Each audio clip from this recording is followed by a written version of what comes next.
আসসালামু আলাইকুম ভাইয়া, আমার প্রশ্ন হলো সালাহ আদায় করা কি আবশ্যিক? নিজের মতো প্রার্থনা করা যাবে না? আর আল্লাহ কি সেটা কবুল করে নেবেন না? আগেরকার দিনের নবী রাসূলও কি আমাদের মতো দিনে 5 বার করে সালাহ আদায় করতেন?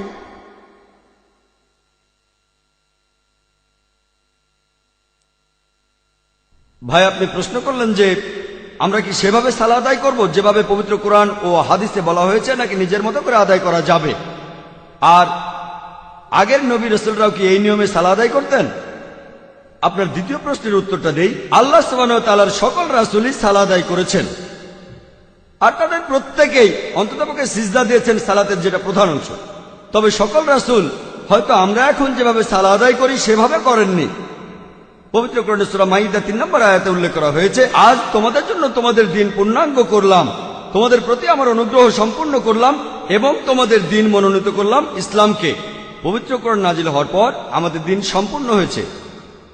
এর আগে রাসূলগণ সালাহ আদায় করেছেন আর সিজদাও দিয়েছেন, তবে সব নিয়ম কানুন একরকম হয়তো ছিল না, হয়তো কিছু ব্যাপার মিল ছিল। এ সম্পর্কে আগেও বলেছি, বাইবেলের উদ্ধৃতি দিয়েছি ইত্যাদি। হয়তো মিল ছিল, তবে একই নিয়ম ছিল না।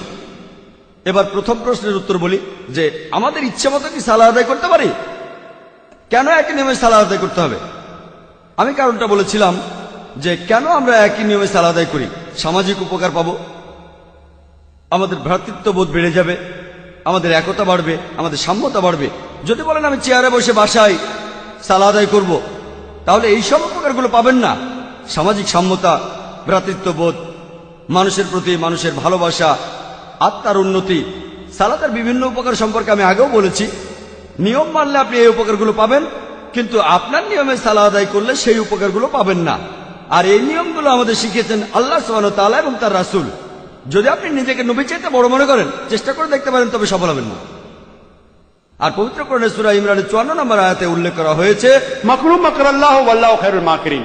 অবিশ্বাসীরা চক্রান্ত করেছিল, আল্লাহ কৌশল করেছিলেন, আর আল্লাহ শ্রেষ্ঠ কৌশলী। তাহলে আল্লাহ বলছেন এটাই শ্রেষ্ঠ নিয়ম। যদি আপনি নিজেকে আল্লাহর চাইতে উন্নত মনে করেন, তাহলে চেষ্টা করে দেখতে পারেন, তবে ব্যর্থ হবেন। আল্লাহ চ্যালেঞ্জ করেছেন যে কোরআনের মতো একটা সূরা রচনা করো। মানুষ চেষ্টা করে সফল হতে পারেনি। যদি কেউ মনে করে যে আল্লাহ রাসূলের চেয়ে উন্নত সে, যদিও এটা একটা কুফর, এজন্যই অবিশ্বাসীরা নিজেদের নিয়মে প্রার্থনা করে। কিন্তু যে লোক পবিত্র কোরআনে বিশ্বাস করে, আল্লাহ এবং রাসূলকে বিশ্বাস করে, তারা শুধুমাত্র নবীজির নিয়মেই সালাহ আদায় করবে। আর কোরআন বলছে আতিউল্লাহ আতিউর রাসূল। আশা করি উত্তরটা পেয়েছেন।